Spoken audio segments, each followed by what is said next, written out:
Olá, tudo bem? A Covid-19 é uma doença nova, desafiadora e qualquer descoberta sobre ela é uma vitória em nome da vida.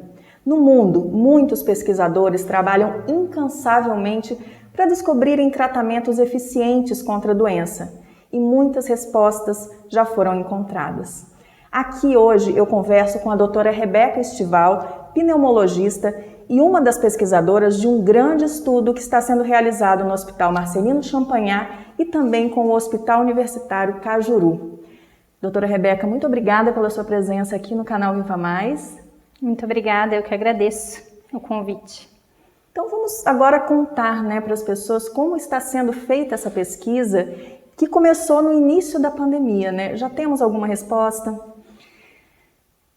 Respostas ainda não, a gente ainda está numa fase de observação. O método científico, ele prevê um período de observação para que a gente chegue à resposta para as nossas perguntas. Nesse período de observação é em que a gente vai fazer as perguntas e vai tentar delinear o melhor meio para chegar na resposta. Nós estamos nessa fase, na fase de observação. Então estamos aí desde março fazendo um estudo observacional no Hospital Marcelino Champagnat, no Hospital Universitário Cajuru, para que a gente possa entender um pouco melhor a doença e oferecer um cuidado de melhor qualidade. Esse estudo, começamos lá com os pacientes internados na unidade de terapia intensiva, os pacientes internados na enfermaria. Agora nós conseguimos já um ambulatório destinado para esses pacientes, já que a gente tem duas fases da doença, a fase aguda em que o paciente está internado, mas a gente tem também uma fase crônica de sequela pós-Covid, e com isso a gente vai ter que examinar esses pacientes, avaliar ao longo do tempo para que a gente possa chegar às respostas principalmente de tratamento e para oferecer para eles melhor qualidade de vida. Agora, todo mundo quer uma resposta em relação ao tratamento que cure a Covid. Isso, por enquanto, nenhum pesquisador no mundo descobriu ainda, Ainda não. Cura é uma palavra muito forte. E eu vou dizer para você que a cura depende mais do paciente, às vezes, do que de mim. O que a gente sabe até agora e a gente aprendeu nesses meses de pandemia, nós tivemos uma evolução muito grande do cuidado. Isso eu observo porque eu estou desde o início trabalhando com isso, então eu observo o quanto nós crescemos em relação ao cuidado do paciente com a Covid-19. O que eu percebi nesse tempo é que um tratamento específico que cure a doença a gente não tem disponível. O que a gente precisa oferecer para o paciente nesse período é um suporte. Esse suporte é feito de uma equipe de médicos, de enfermeiros, de fisioterapeutas, de fonoaudiólogos, de nutricionistas, de farmacêuticos. Todas essas pessoas envolvidas com o cuidado do paciente é que fazem o paciente melhorar dentro de uma unidade de terapia intensiva, dentro de uma enfermaria, no ambulatório onde eu vejo o meu paciente.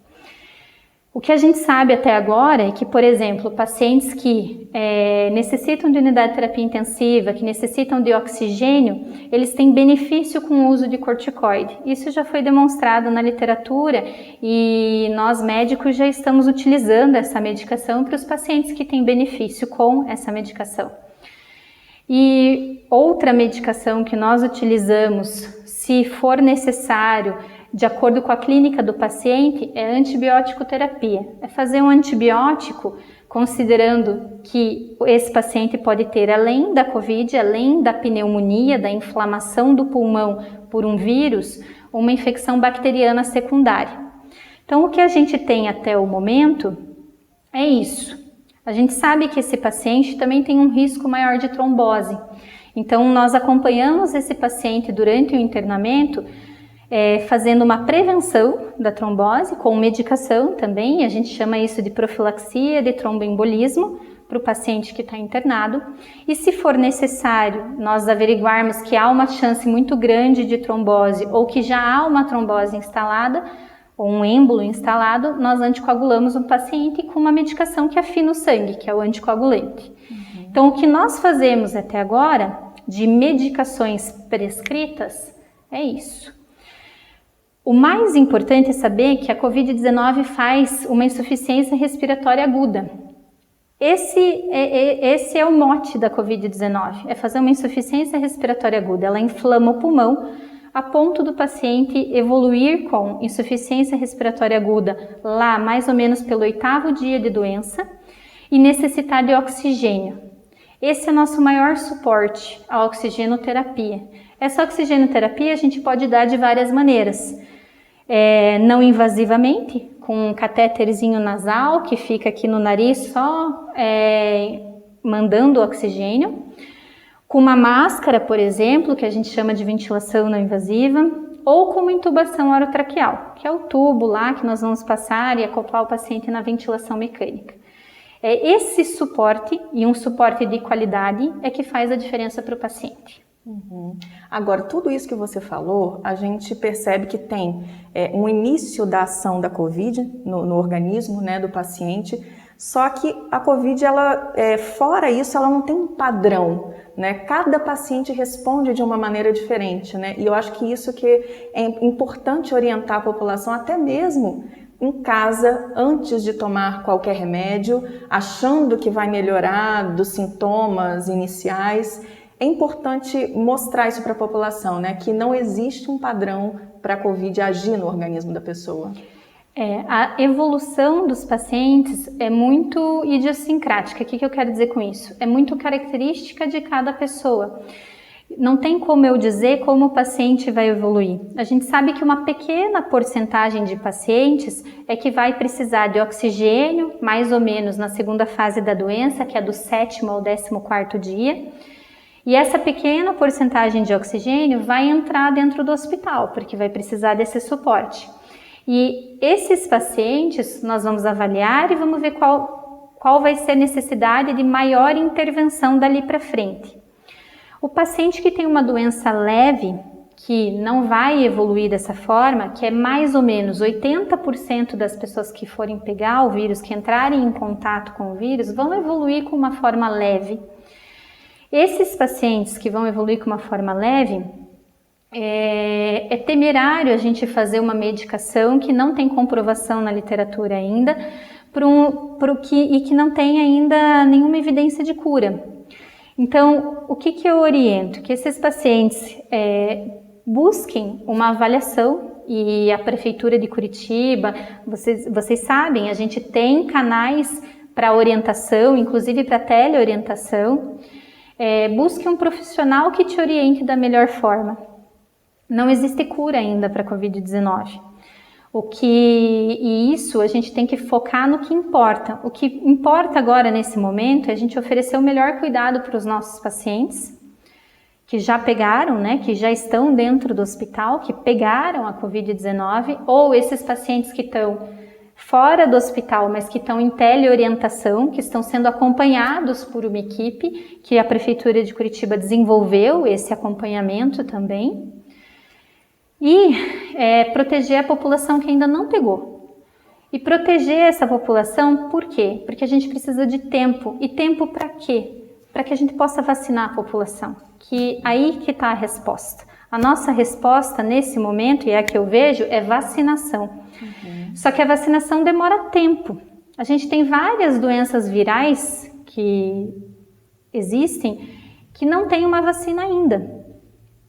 Por que a Covid-19 a gente quer uma vacina tão rápido? Obviamente, porque é uma pandemia e a gente está estudando ela em escala mundial. Então sim, a gente quer muito essa vacina muito rápido. Só que a gente precisa dar um tempo para os pesquisadores determinarem uma medicação, né, uma vacina que seja segura para nós. Esse tempo que a gente dá para os pesquisadores é como? É se protegendo. Com medidas de distanciamento social, e eu não falo em isolamento, porque eu também entendo que as pessoas não podem ficar sozinhas nesse momento, mas existe tecnologia para nos aproximar, e que bom que existe. A gente pode usar aí vários mecanismos tecnológicos que eu descobri também com a pandemia, porque eu também não tinha muita muita habilidade com essa tecnologia, mas eu tive que aprender e me adaptar. Então, que a gente lance mão da tecnologia para nos aproximar das pessoas, mas que nos mantenhamos distantes pelo menos 2 metros de todas as pessoas. E higienização das mãos, isso é muito importante. A nossa mão agora é nossa arma para espalhar vírus e para afetar a população. Então, que a gente higienize ela várias vezes, que a gente passe álcool nas mãos várias vezes e que a gente se proteja. E a gente se protege como? Usando máscara para nos proteger e para proteger o outro. E usando óculos, que eu tô vendo que você está usando, óculos também é uma proteção. A gente só tem 3 entradas no rosto para que o vírus entre, olho, nariz e boca.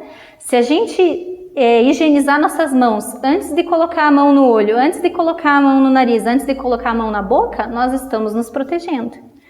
E evitar aglomerações. Nesse momento a gente não tem como fazer aglomerações porque realmente a gente tem uma alta transmissão na comunidade. E com essa alta transmissão, o que a gente pode fazer de melhor para proteger as pessoas que a gente ama e para dar tempo para os cientistas elaborarem a solução que é a vacina, é nos protegendo. É álcool, máscara e distanciamento. É importante ressaltar, doutora Rebeca, que a doutora Rebeca, ela fala isso, ela está dentro de uma pesquisa grande, atua diretamente com os pacientes que estão ali no leito, já deu muitas notícias ruins para muitas famílias, né? Então, você, mais do que qualquer coisa, está vivenciando esse problema de perto, na prática. Então, assim, maior comprovação científica do que essa, que agora é necessário o cuidado, não é se isolar totalmente, viver dentro de casa, não, é não aglomerar, criar horários alternativos, de repente para ir para um parque, né, não tendo a proximidade, como você falou. Então, assim, é importante frisar que é uma pessoa que está ali diretamente com essa realidade, né? Então, em relação a medicamento em casa, todas essas questões que você abordou agora, essa é a comprovação que você tem e que outros médicos, outros tantos médicos no mundo estão batalhando, inclusive para mostrar para a população, né? Porque vocês, assim, eu quero até dar os parabéns, né, para você e para outros profissionais. Vocês estão numa luta diária e precisam desse apoio da população, porque não é só a Covid que está entrando nos hospitais. Na hora que a gente precisa de um outro tratamento, a gente também não vai ter o espaço para ser atendido, não é? Com certeza. Isso é uma preocupação minha também. Se nós temos uma alta procura de pacientes com a Covid-19 e se a gente infla o sistema de saúde com essa doença, imagine que nós temos as outras doenças que estão ocorrendo na mesma incidência e prevalência que aconteciam ano passado. E agora a gente tem uma coisa a mais, que é a Covid-19, que está além do que a gente já fazia, do que a gente já tinha o cuidado de UTI, já tinha as vagas destinadas na enfermaria. Acho que em Curitiba a gente fez uma boa abordagem da Covid-19 e a gente conseguiu, aqui estamos conseguindo dar um cuidado de qualidade para os pacientes. Mas existe um limite. E se nós chegarmos no limite, vai faltar cuidado para todos. E como que a gente faz para não chegar no limite? Dando tempo para os cientistas elaborarem a vacina. Não tem outro jeito de dar tempo para eles, a não ser se distanciando pelo menos 1,5 metro de cada pessoa, higienizando bastante as mãos e utilizando máscara. É o jeito que a gente tem para dar tempo para que a gente solucione o problema. A resposta imediata a gente não vai ter. Vide o ano que nós passamos, né? Que não é imediato. A gente precisa dar tempo ao tempo. E o tempo que a gente tem agora é se protegendo. E a gente está tão perto, né, doutora Rebeca? Estamos tão perto da vacina. Se Deus quiser, a gente vai chegar a isso logo no início de 2021, né? Então é um pouco mais de paciência. A gente sabe que está difícil para todos, mas ter esse pouquinho de paciência aí, porque a gente já está perto, né? Estamos. Você falou sobre a questão dos ambulatórios pós-Covid, né? Para a gente encerrar, né, vamos falar um pouquinho sobre esse atendimento e como que as pessoas podem ter acesso a essa pesquisa, a participarem dessa pesquisa também. Isso é um outro desafio que a gente tem. Um dos desafios é tratar a doença na fase aguda, é tratar a insuficiência respiratória aguda. E para que a gente tire o paciente da fase crítica e consiga devolver ele para a família e para a sociedade bem clinicamente e de preferência com menores sequelas possíveis. O problema é que a gente sabe que vão ter pacientes que vão evoluir com sequelas, mesmo os doentes leves, que não vão entrar no hospital, que não vão precisar de oxigênio suplementar, a gente sabe que tem uma porcentagem deles que vão ter sequelas a longo prazo. Já tem até se falado em síndrome pós-Covid, que são sintomas associados à doença a longo prazo. Então, por exemplo, alguns pacientes me relatam que a anosmia, a ageusia, que é a perda do paladar, perda do olfato, podem ficar persistentemente. Alguns pacientes me relatam que tem uma dor torácica, uma dor no peito que fica persistente. Alguns pacientes relatam também que tem uma perda de memória, então eles até sabem o que eles têm que fazer, mas eles esquecem na hora que vão fazer a atividade. Alguns pacientes evoluem com fadiga crônica, que é uma sensação de cansaço importante para fazer as suas atividades. E isso mesmo depois de 1 mês, 2 meses, 3 meses da Covid, eles ainda persistem com esses sintomas. Mesmo os doentes leves que não entraram no hospital. Os pacientes que entraram no hospital, eles vão ter também as sequelas decorrentes do internamento, da intubação orotraqueal, do internamento prolongado em UTI, que é a fraqueza muscular, a dificuldade para andar, dificuldade para comer. Isso tudo a gente vai ter que reabilitar na alta do paciente. Então, você vencer a Covid dentro da internação ou naqueles 14 dias principais da doença é só a primeira etapa. A gente vai ter também que vencer o pós-Covid, que são alguns sintomas que vão ficar persistentes por até meses depois. E por isso a gente pensou nessas alterações pós-Covid que vêm sendo descritas na literatura agora. Nós montamos 2 ambulatórios, um dentro do Hospital Marcelino Champagnat e um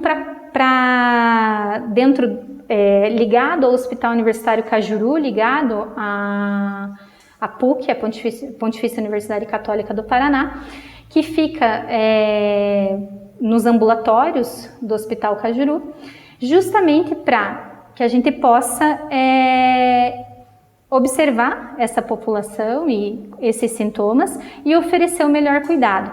A equipe que eu tenho disponível lá tem vários especialistas, nefrologista, pneumologista como eu, cardiologista. Eu tenho também a equipe de fisioterapia que vai me ajudar muito, principalmente com esses pacientes que têm fadiga, que têm cansaço crônico.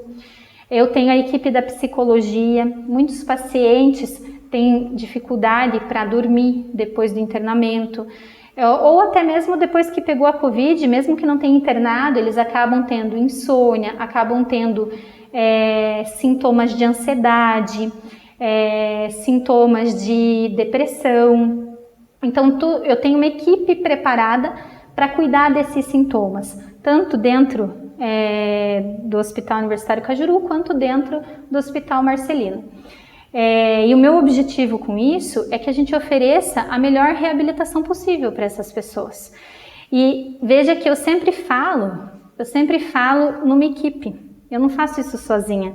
Eu preciso do farmacêutico, do fisioterapeuta, da enfermagem que me ajuda, eu preciso dos meus alunos que também estão comigo nesse acompanhamento, dos outros profissionais médicos, o cardiologista, o nefrologista, o neurologista, o dermatologista, que são todas alterações possíveis de ficarem no pós-Covid. Então toda essa equipe vai se unir para ajudar esses pacientes, tanto dentro do Hospital Marcelino, que é um hospital particular, quanto dentro do Hospital Universitário Cajuru, que é um hospital SUS. E a nossa ideia é que a gente atenda o maior número de pessoas possíveis, que a gente possa oferecer esse cuidado para o maior número de pessoas possíveis. E para ter acesso a esse atendimento, como que a pessoa faz? Dentro do Hospital Marcelino, a gente tem lá o ambulatório pós-Covid, lá é um hospital particular, então tem que ter plano de saúde para ser atendido lá, ou particular, basta procurar. Quem tiver interesse também em participar da pesquisa também pode participar. E dentro do Hospital Cajuru, a gente criou o ambulatório agora, abrimos para a rede de Curitiba. Então, os pacientes que vão receber alta dos hospitais SUS, eles já podem, o médico que está dando a alta já pode encaminhar esses pacientes para esse ambulatório. É importante só encaminhar com resumo de alta, para eu saber o que foi feito no internamento daquele paciente, que às vezes eu não vou ter acesso ao prontuário, e encaminhar com o que foi feito de medicação para alta também. Isso é importante para que eu possa dar o segmento nesse ambulatório. Também existe o encaminhamento via unidade básica de saúde. Também é possível que o paciente procure a unidade básica de saúde e com isso seja encaminhado lá para nosso ambulatório atendimento pós-Covid desses pacientes SUS. Tá ótimo. Doutora Rebeca, muito obrigada pela sua presença aqui. Eu acho que são informações muito esclarecedoras, porque a gente já chegou num ponto da Covid, né? Que muitas pessoas querem saber o que existe aí de resultados nas pesquisas. E mais uma vez, parabéns a você e a toda a sua equipe, né? Na verdade, parabéns a todos os profissionais aí que estão trabalhando incansavelmente, né, nessa luta contra a Covid pela vida de todos, né? Eu que agradeço. E se eu puder deixar uma mensagem, vamos dar tempo ao tempo. E o tempo a gente consegue com distanciamento, álcool e máscara. Então fica aí o recado da doutora Rebeca, sigam todas essas orientações pela vida, pela sua e de quem vocês amam. Fiquem ligados aqui nas redes sociais do canal Viva Mais e até a próxima!